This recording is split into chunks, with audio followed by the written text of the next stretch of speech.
Assalamu alaikum and welcome to Munir Academy. I'm your host, Engineer Adnan Munir. In this QC Electrical Engineer Training Series, we are learning all the essential skills required to work confidently as a QC engineer, especially in Gulf countries like Saudi Arabia, UAE, etc. In the previous video, we discussed what an MIR, meaning Material Inspection Request, actually is. In today's video, we will move one level ahead and learn how to perform material inspection step by step for electrical works.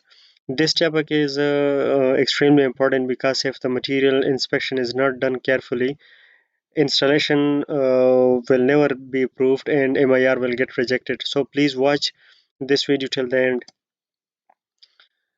Let us move to our section number first. Verify approved material submittals. It means AMS. The very first step is to check whether the material arriving at the site matches the approved material submittals AMS. The things that have to verify are material name and model, manufacturer and country of origin, the ratings. Ratings include voltage, current, IP rating, size, etc. Compliance with the project specification is also included in the verification.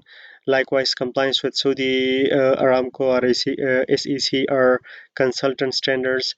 Likewise, quantity is per BOQ. Also, material must be from the approved vendor list.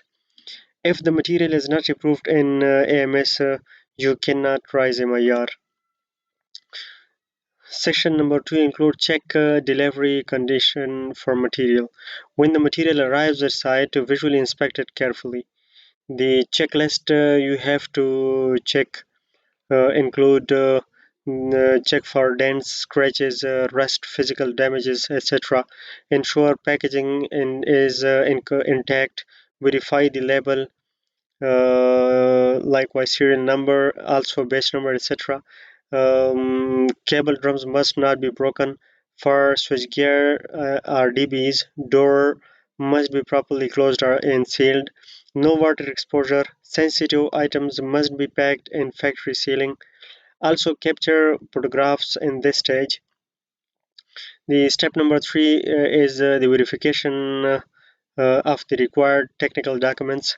Every material must come with supporting documents. These documents must be attached with MIR.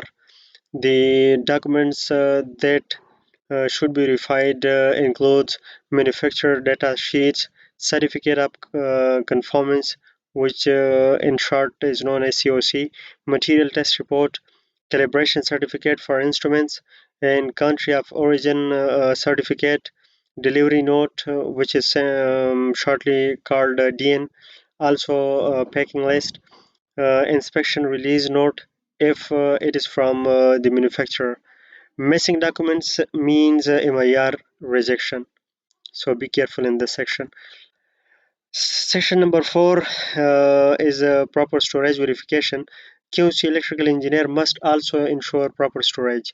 Materials must be stored in a dry and clean location. Outdoor material must be covered with waterproof sheets. Cables must be stored on wooden pallets and drum and not directly on soil. Switchgears and DBs must be kept upright. Flammable items must be stored separately. Approved and rejected materials must be stored separately. Take photos of storage conditions for MIR. Step number 5 is take details photos for MIR. Photos are mandatory for MIR approval. So take clear pictures of material label, entire stock, close-up of condition, packing, document files, storage area, manufacturer nameplates. Make sure photos are not blurry and photos are very clear. Section number 6 is final checklist before raising an MIR. Before raising the MIR, check material matches AMS. No physical damage, documentations are complete, storage proper, quantity is okay, correct batch number and model, all photos are taken. If everything is okay, now you can raise MIR confidently. This was the complete step-by-step process of material inspection for electrical work. If you master this procedure, Your MIR approval rate will never be a problem. In the next video, we will learn installation, inspection for electrical system like conduits, cable trays, DB installation, earthing, cable pulling, etc. So stay connected with the Munir Academy. Thank you for watching our videos.